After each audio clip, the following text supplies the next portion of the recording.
Hello, welcome to the Digital Enterprise Society webinar series. If you can hear me okay, if you don't mind, please go ahead and type in the chat box that we're coming in clear. I'd appreciate it. Today's webinar is sponsored by Vertex. Vertex software makes 3D collaboration with your teams simple and fast. Their visual product stories unite your most important teams, from internal teams to external suppliers, partners, and customers, bringing them together into a secure, scalable platform. Vertex software helps connect teams so you can make better decisions faster. My name is Courtney McWhorter. I'll be your host for today. Before we get started, I'd like to share a little bit about Digital Enterprise Society. Digital Enterprise Society is a new nonprofit member association organized to enable transformation of product development, design, and delivery throughout the digital enterprise, regardless of software tools used. We are dedicated to the transformation of the manufacturing enterprise workforce. We'd like to invite you all to join Digital Enterprise Society. The society was formed by a PLM World Transitional Board of Directors. As part of the transition, past PLM World members have been granted free Digital Enterprise Society membership. If you had a login on the PLM World website or attended a PLM World event, including Siemens PLM Connections or regional user group events, your free membership is waiting. Just feel free to reach out to me and I can help you access that membership. Again, my name is Courtney McWhorter. I am the Marketing Communications Manager at Digital Enterprise Society. I am your host for today. If you have any questions about Digital Enterprise Society, getting involved, joining, anything at all, please feel free to contact me. I'm happy to help. Without further delay, I would like to introduce today's presenter, Matt Haines.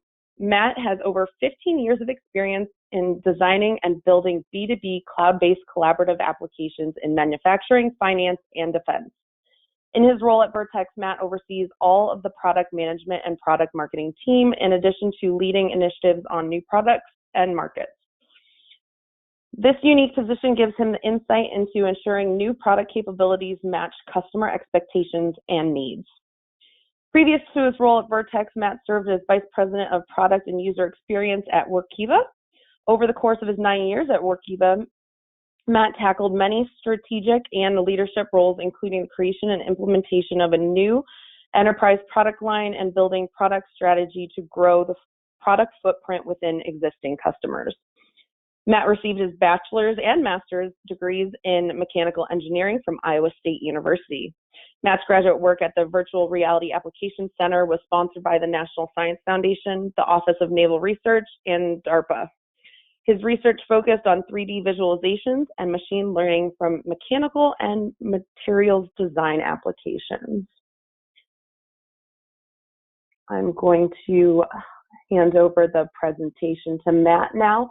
If you have any questions throughout today's presentation, we invite you to post those in the questions box, and we'll have a brief Q&A following the presentation.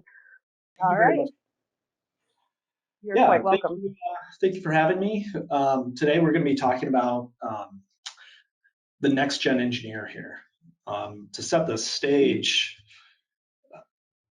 I've got some statistics from the Bureau of Labor Statistics here on the manufacturing workforce. So as we can see here, we've got about 25% of today's workforce over the age of 55.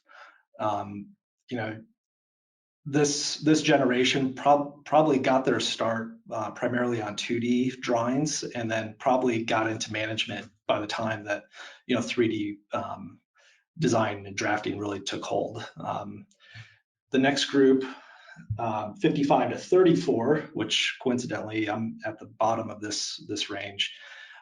This was the group that started to really think about designing and building with a computer first here, and started to design in 3D.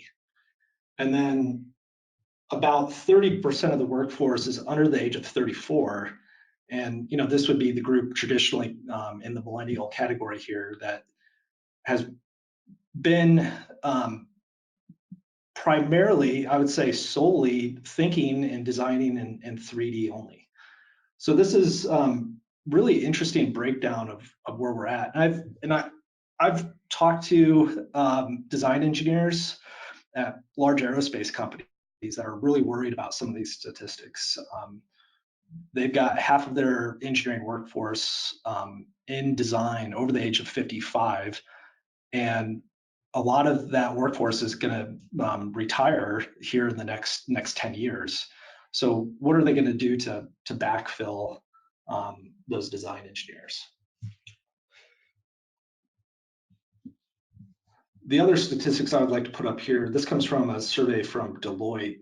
Over the course of the next 10 years here, half of these engineering jobs are going to go unfulfilled. So not only are they going to retire, but they're also going to go unfulfilled. So what are we going to do about that next generation workforce? Also, 3 times the positions related to digital talent will be more difficult to find there. So, you know, it's not just the number, it's the type of digital talent that we're going to be looking for. And lastly, 1 in 5 US manufacturers are saying that finding people with the right talent is their biggest challenge in their digital transformation.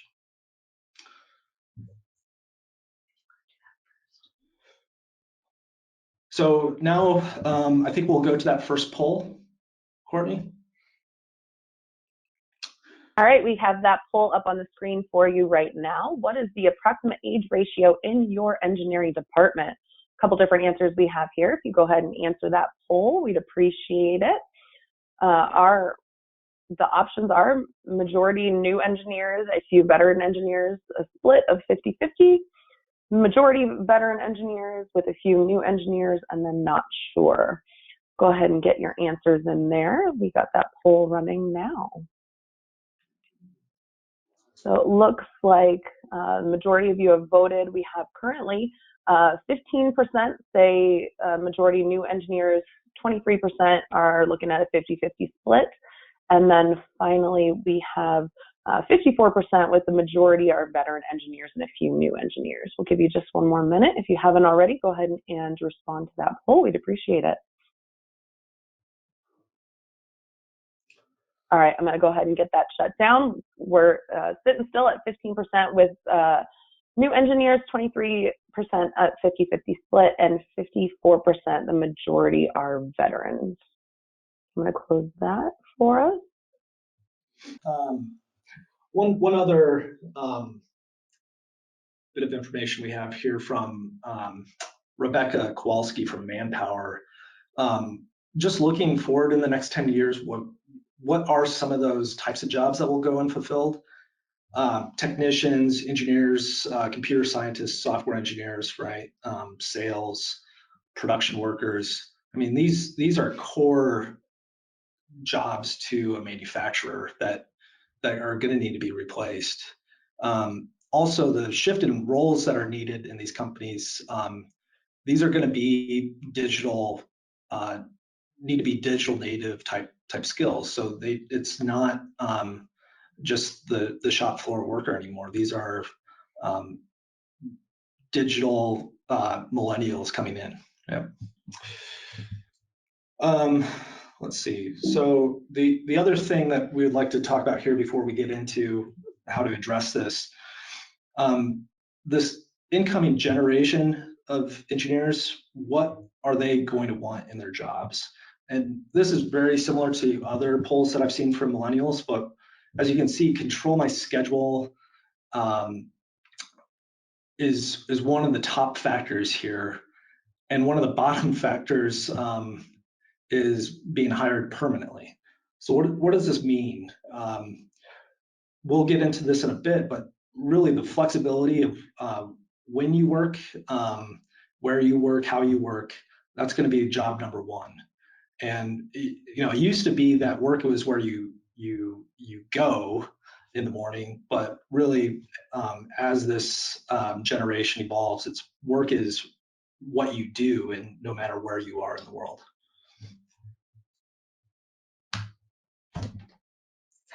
And we'll switch over to the second poll here. He's got that poll up for you now. Which of these technologies is your company currently investing in for design and collaboration software? With this one, we've allowed you to select multiple answers or none of the above. The options we have are cloud-hosted applications, virtual augmented reality, and model-based definition. Currently, we have a little under half of you voted.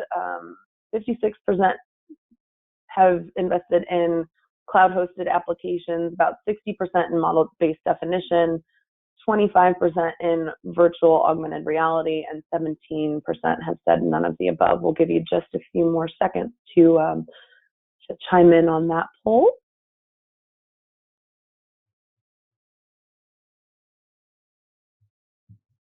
I'm going to go ahead and close that now, and we're sitting at the results we have for that poll are 58% cloud-hosted applications, 25% virtual augmented reality, 58% have invested in model-based definition, and 17% said they have done none of the above.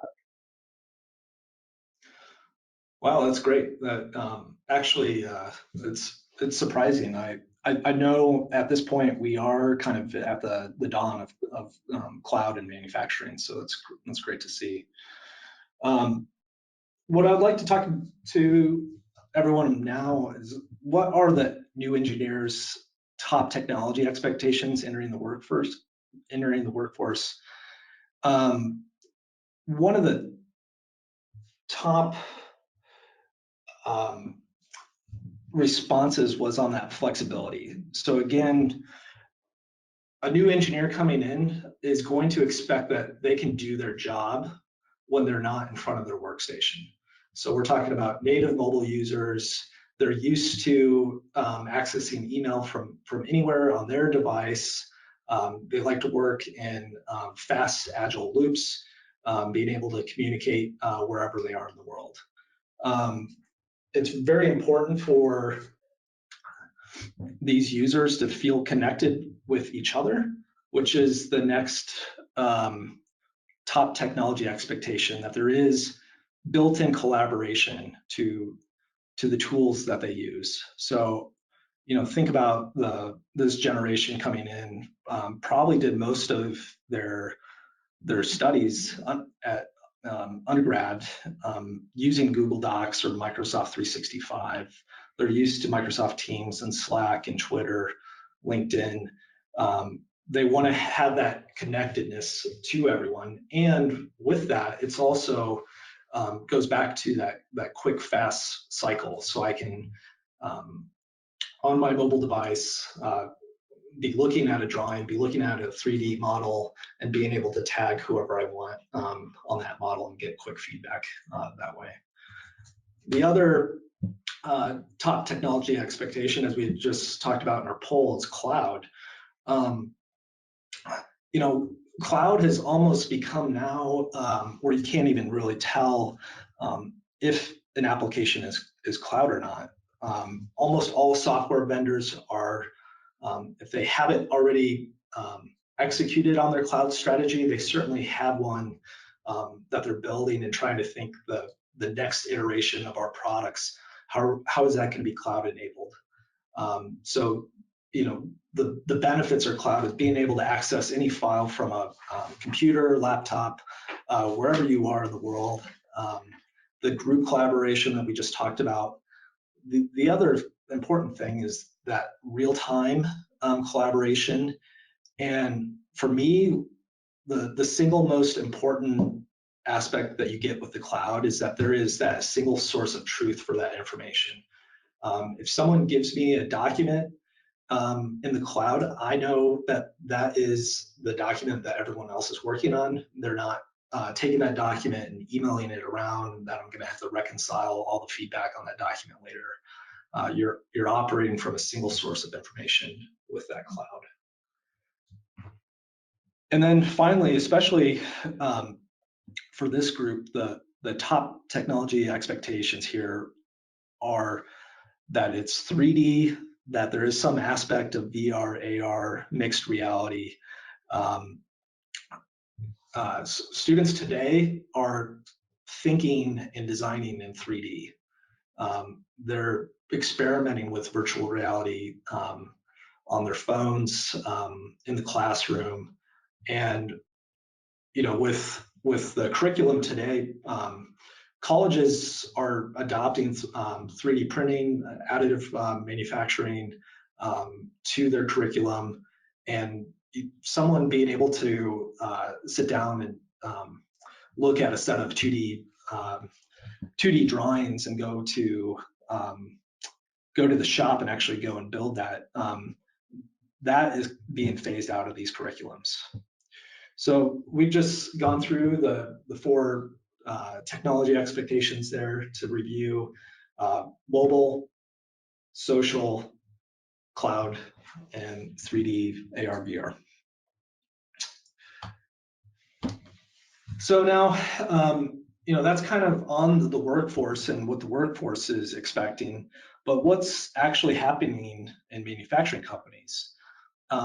Here at Vertex, we talk to a lot of manufacturing companies that are kind of in between worlds right now. A lot of the tooling and hardware that they have within their companies, I would say is still probably was thought out and built out in the late 1990s, and that's kind of how things have stagnated over the last 20 years. And it's not their fault. I would say most of the time it's the vendors that have not really been keeping up with some of the latest and greatest innovations when it comes to the things that we're just talking about, designing for mobile, designing for social, designing for the cloud. So you're still relying on designing on a desktop computer with a big GPU, taking some of those files and adding them to file shares, copying files, sending them around. And also, because a lot of these applications are not really connected to each other, you see a lot of siloing between product teams and groups within the manufacturers. This has led to a lot of digital transformation initiatives happening within these companies. So they all recognize what they need to get to. I haven't spoken to one manufacturer that doesn't have a vision for how they're going to transform and what they would like to see in their business in the next 2 to 5 years, let's say. From their perspective, you normally will see that the cloud is the number one item that comes up with digital transformation, and we kind of saw that in our poll. And like I said, it's there's kind of a chicken and an egg problem with the cloud. If the vendors don't necessarily provide a cloud offering, the manufacturers are not going to adopt it. And a lot of cloud companies also run into the issue where, because they haven't adopted anything, there's a lot of fear about the cloud itself. So if a new software, let's say a new startup software company came out today and building a CAD product, it would be cloud first. So it's not just putting that desktop CAD in the cloud hosted on some server, but it's designing for the cloud. And I know there's a few vendors out there that I'm sure everyone's familiar with that have been building towards that vision. So we're not talking about passing files around anymore.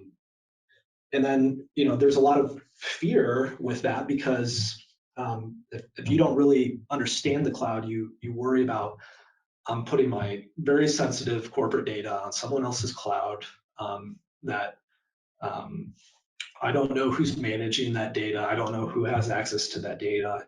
So there's going to be a lot of education that comes not just from the users that want to use cloud, but also the IT teams internally at the manufacturers that need to support the cloud. And normally for us, we get a lot of questions about the security. And I would think about it this way. Companies like Microsoft and AWS and Google they hire the best security people in the world to protect their clouds. For you and your manufacturing company, what you get when you adopt the cloud is you get all of that security expertise that you probably wouldn't be able to hire in. So you're offloading a lot of that expertise on how should my configuration be, database administration, security, all of the hassle that you would normally have with standing up your own infrastructure internally. You get that by offloading those jobs to the cloud. Secondly here, and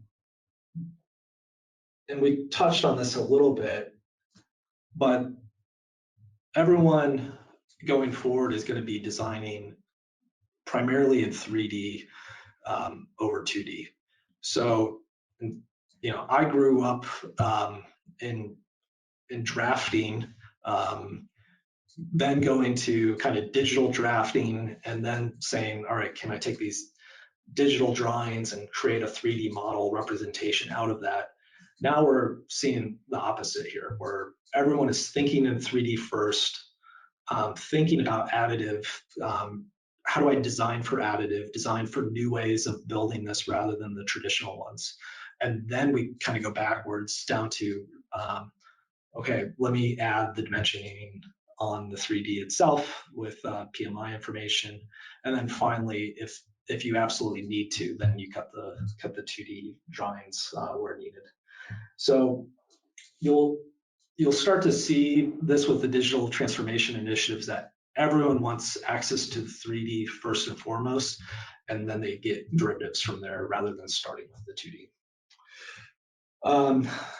Third digital transformation initiative would be to embrace the collaboration. And really this comes down to breaking those information silos down.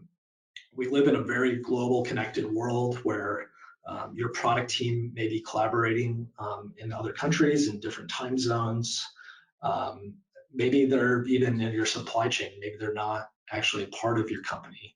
The world works 24/7 now. So being able to do an asynchronous design review, have do your work here wherever you are, and then being able to tag those users, have that collaboration. Maybe you come in the next day and you have your designs reviewed by someone else.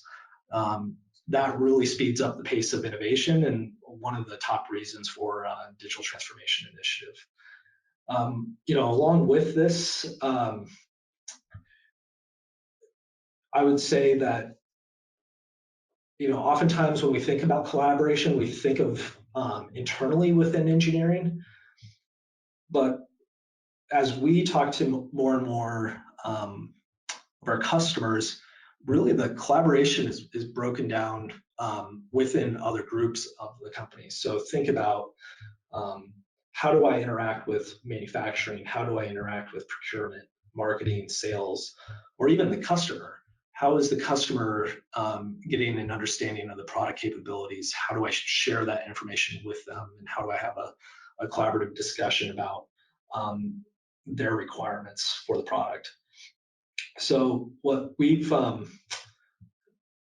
this all leads to what we're doing here at Vertex.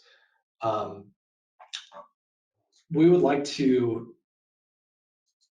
take those challenges of collaborating and remove and unlock that data, and take that 3D data and really be able to share it across all your teams. We feel that if we're designing for the cloud, we can get the scale that we need that has traditionally been a problem with manufacturing in terms of users, in terms of model size, and take advantage of the way that we're architecting the solution here to design for the collaboration, designing for mobile, designing for cloud. Really, the solution that we've come up with internally takes advantage of all those new technologies and really solve some of those problems in those digital transformation initiatives. With that, I'm going to give you all a brief demo of what we're talking about and kind of touch on some of the points that I've been making here. So let me switch over to my screen here. As what you're looking at here is the Vertex application. What I was touching on earlier was cloud. What you're seeing here is an application designed for any web browser. It's hosted in the cloud. You log in just like you would with any other cloud-based SaaS application. On this screen, you see a workspace here. Inside of the workspace, I have a model loaded. I'm going to open up this design review that I've created within Vertex here. So click. So what I'm going to show you here, talking about breaking down those silos and really being able to interact and do collaborative design reviews is one of the things that Vertex started out with our platform. What you see here is what we call a story. Story is you can think of it as a replacement for that old paradigm of taking snapshots of your CAD and creating a PowerPoint presentation or a PDF and sending that out. What you can see here is I've taken some 3D snapshots of this wind turbine. I'm going to drill in here.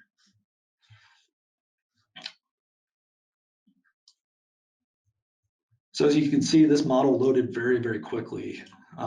One of the things that Vertex does is we use the cloud to do all of our rendering. So we're not using any GPUs.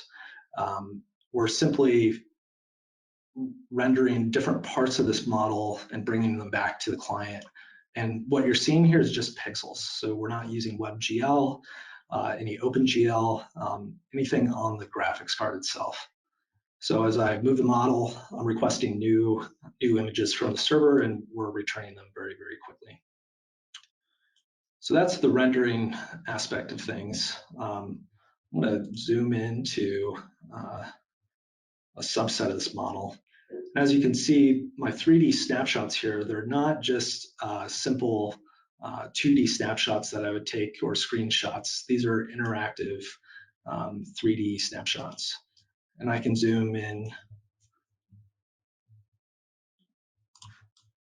and really explore this model. I'm going to go to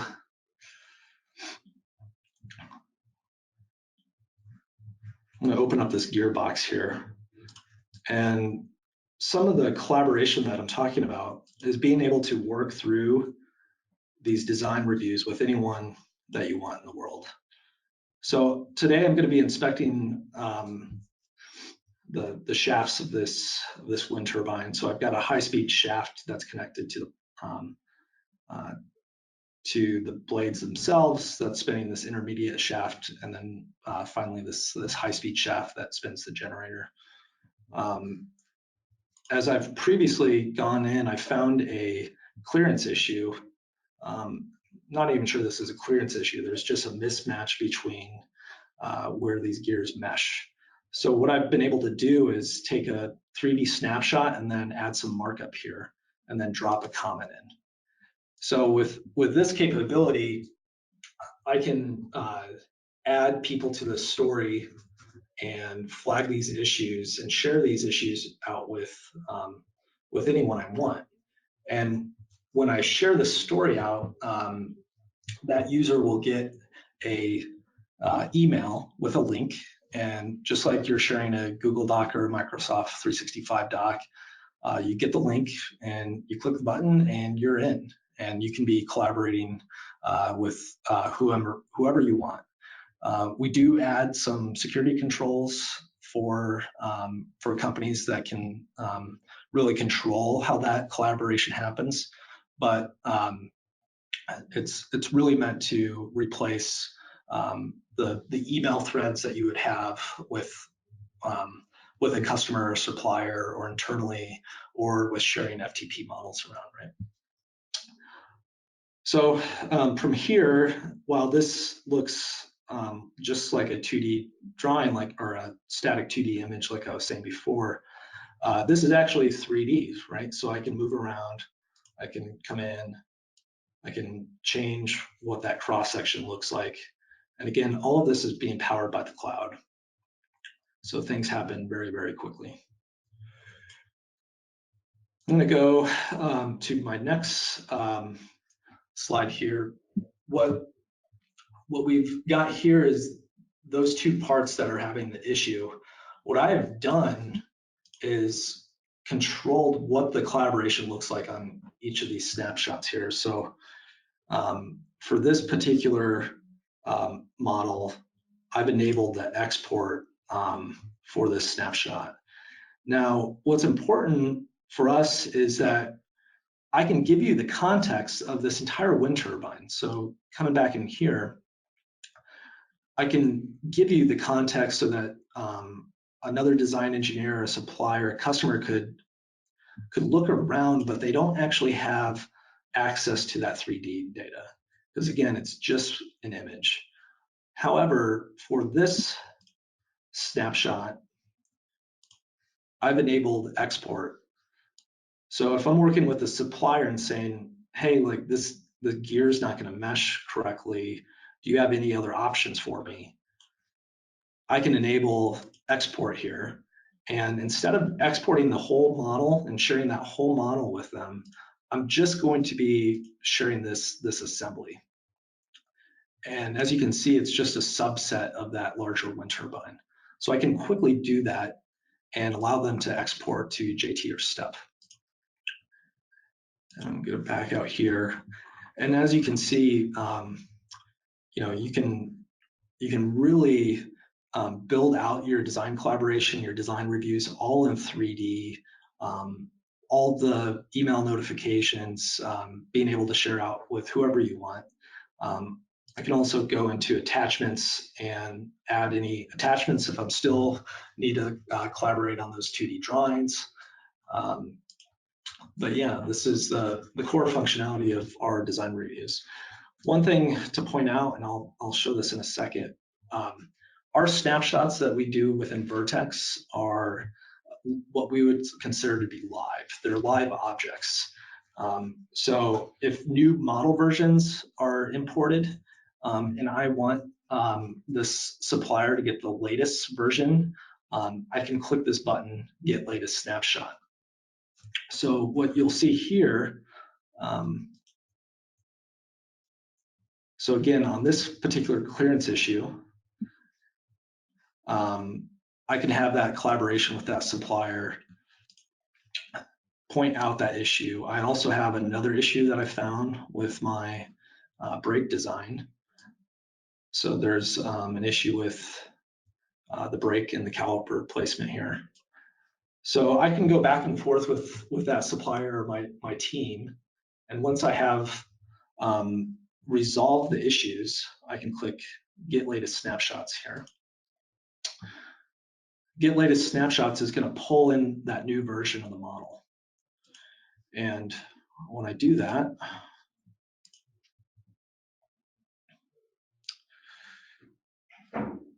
we're going to go through and update all the snapshots. So I can drill back into this snapshot and go in and say, oh, it looks like that's been resolved. It looks like it's meshing now. So I can go in and say, thanks, got the latest. This looks great.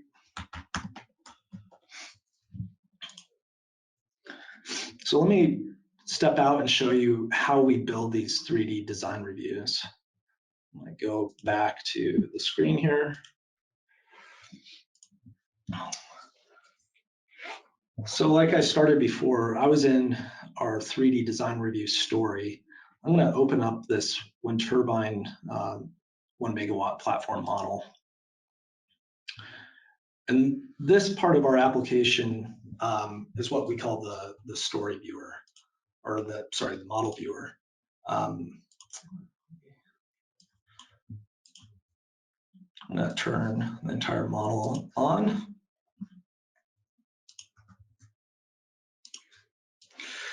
So within this model viewer, this is where I go to author those 3D snapshots that I sent out for a design review.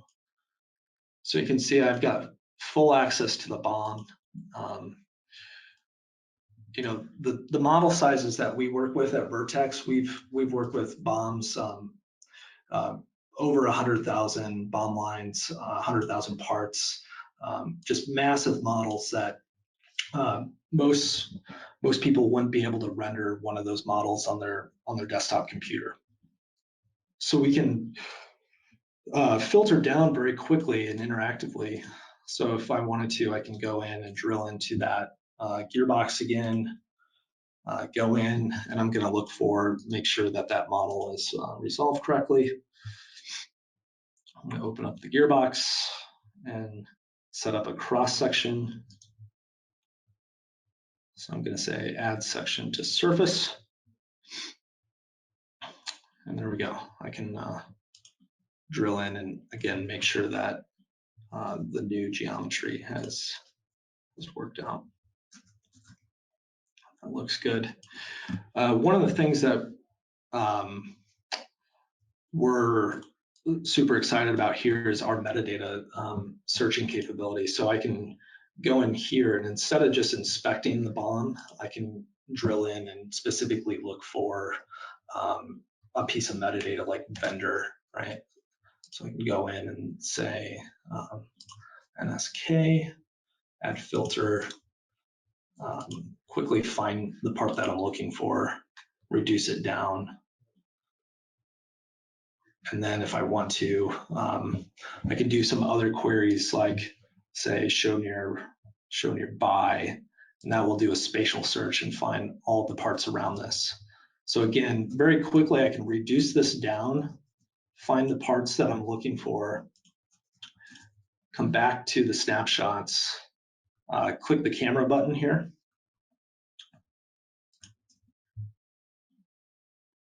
and I produce a 3D snapshot. We also have the ability to do some measurement. So again, let's head over to this break caliper placement. I've got all my comments within the application as well, so I can quickly get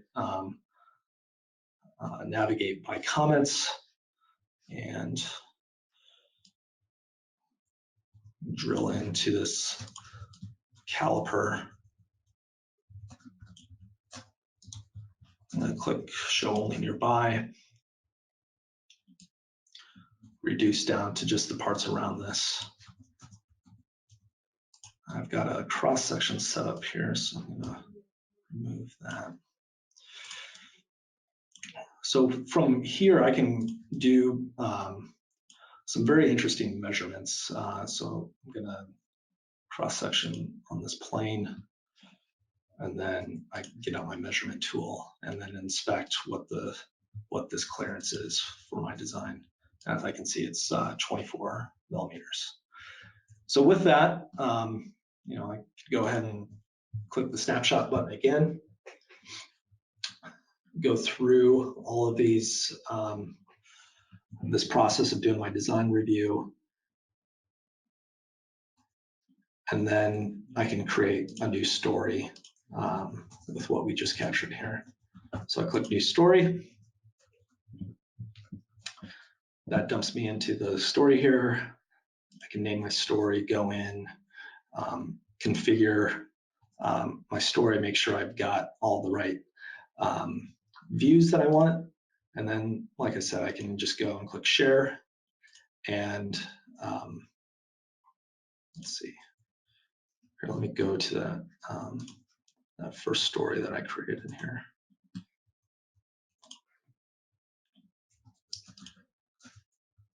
I just ran into an issue, but that's all right. anyways, I can quickly share. I think I don't have permissions on that workspace. So again, that caught me by surprise. But because that workspace is not mine, I don't have the ability to do that. So that's part of our security feature there. I think that kind of wraps up the demo here. Courtney, I think we can go to questions about kind of the statistics that we talked about, or to what we're seeing with manufacturers, or even the Vertex demo itself. So back to you. Excellent. Thank you so much, Matt. If you have any questions for Matt, please go ahead and put those in the questions box. We'll give you just a moment to do that.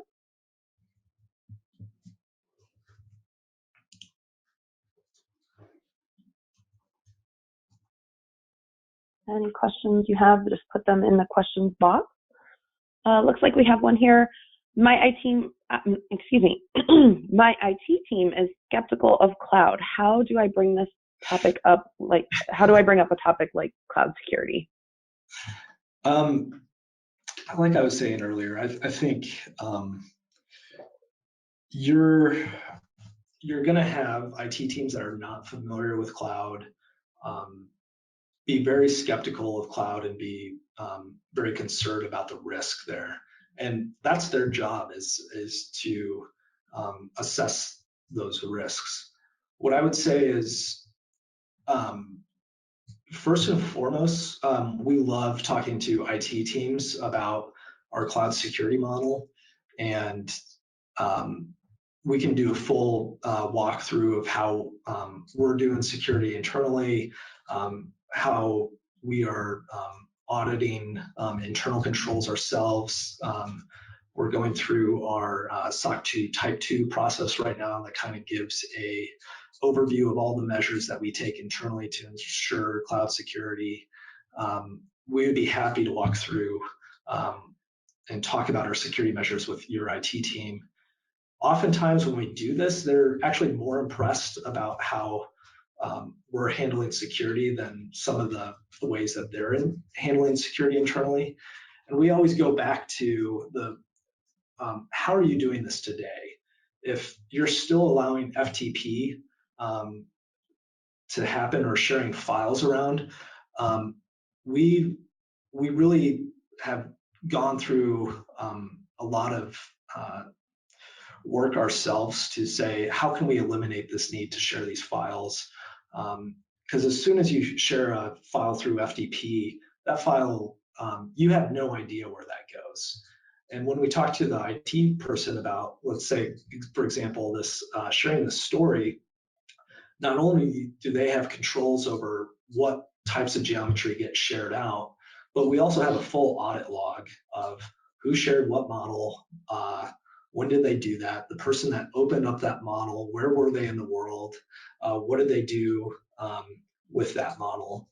And so we have a full audit trail and history of every single event that happens within our cloud.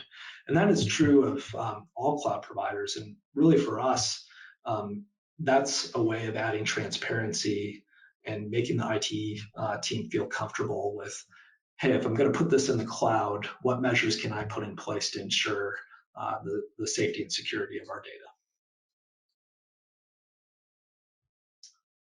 Thank you, Matt. We do have a question that came in from Ryan. How does the data get on the Vertex platform? Is this full 3D data format? Yeah, thank you, Ryan. So one of the questions that comes up quite a bit, and I think this has just been conditioned for anyone that's been working in PLM and CAD for a while, is what is our CAD, what is our file format? For us, we will take in any neutral CAD format, as well as all of the native CAD formats out there. So think Creo and CATIA, NX, SolidWorks. So we can import those directly through the user interface, or we also have an upload API that we can either connect to the PLM system directly, or to a file system and just import data directly through our API. So if you have a folder structure set up within your company, we would respect how that is set up and just import new models as changes are updated.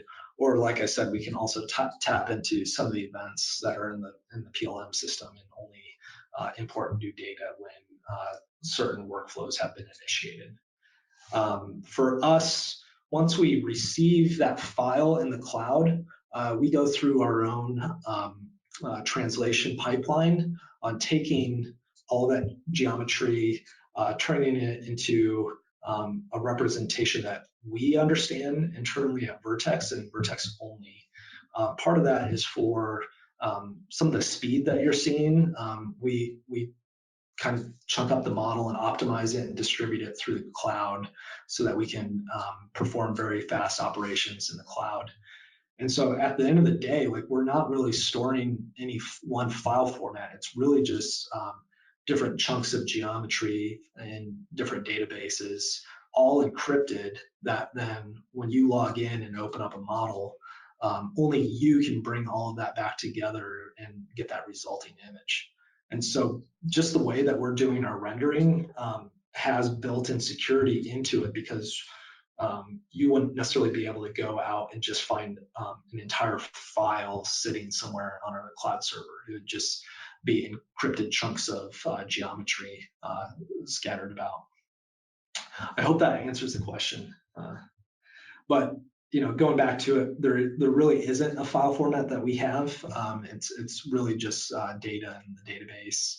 And even like I was showing, when you click the export button, what we do there is say, what are you looking at in the BOM? Like, what should be visible there? Just grab that geometry and export that out to a step or a JT. So thank you. Thanks, Matt. Kind of a follow-up question, I think. My company deals with mostly large BOM assemblies. Does lag and bandwidth in the cloud affect my collaboration experience? Yeah, so one of the real benefits of cloud, like I was saying before, is the scale that you can get. So instead of just trying to have one computer or one server just do all the rendering, we can really scale up to as many computers as necessary for rendering purposes. And so we can do, like I said, 100,000 plus BOM lines very, very easily. And you often find when we come across different groups with large models, they'll tell us, wow, that's awesome. We've never seen the whole thing together. We've only looked at different sub-assemblies together. And it's really eye-opening for them, especially once we import it and open it up very, very quickly. Some of these models might take, if they can open at all, or they might take, let's say 30 minutes by the time you click open to the time that you actually start seeing some pixels on the screen. So we can do these large assemblies very, very quickly just by tapping into the cloud. And I would say that lag and bandwidth are some of the issues that you'll see with any cloud streaming service, right? So even think about other applications that use the cloud. So think about Netflix and things like that. These are really hard computer science problems that we've spent a lot of time trying to solve. One thing that we get with the way that we're doing rendering is that we're not sending any of those triangles from the server back to the client. So we're only sending essentially PNGs, images, pixels, back to the client. So the data exchange is very, very low, and that allows us to perform well at high latency and things like that. Thank you again, Matt. One more follow-up question for that. Are these collaboration processes, do they work on a phone or a tablet? Yeah, great question. Like I said, we've designed for HTML5 specifically. And with HTML5, you can open it up on any device. So it can be a phone, it could be a tablet, a Raspberry Pi device. Because what we're doing with our rendering, where you don't require a GPU or any fancy hardware, your phone is a perfectly acceptable experience, and in fact, you get almost the same experience that you do on the phone as you would on a desktop. So it really doesn't matter wherever you are in the world. You'll be able to open up that story, have that collaboration, receive email notifications, and pretty much do everything that you need to on a phone once you set up that model. Excellent. I just have one more here that wanted to take it back to the new generation of design engineers and what they want. What are your thoughts on what features should be added to CAD tools?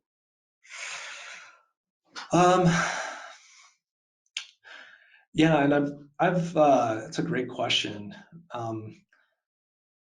I have seen a lot of promising features around additive and generative design. So, think about being able to say, I don't really care what the shape of this part is, but I can specify, the anchor points for how this part, what is this part going to do functionally? Just specify those load requirements, maybe specify the material, and have the computer come up with the geometry. I think that's really, really fascinating, and a different way of thinking about design, where, to me, instead of me coming up with the shape of that part, I'm just really understanding, what does this part do? What feeds into this part? How is this part going to be anchored? And also thinking about, I can get very fast iterations and thinking about, okay, well, let me try it with this material and these load conditions.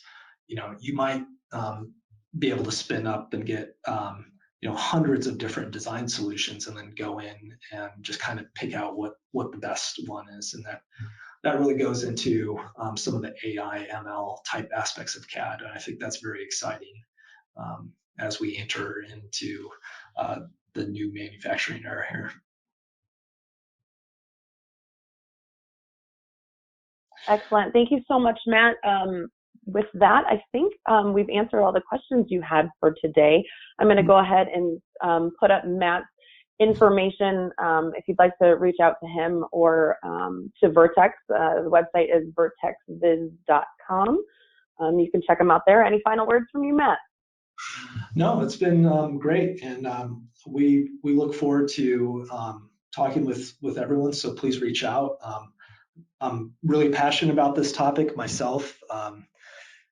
As a mechanical engineer that got into software, I'm really interested in tooling and talking about what tooling the next generation needs. So please reach out. Excellent. Thank you so much, Matt, and thank you, Vertex, for sponsoring today's webinar. Thank you. You can also check out our Digital Enterprise Society podcast. Matt was a recent guest on episode 26. You can find that on your favorite podcast streaming platforms, as well as the Digital Enterprise Society website.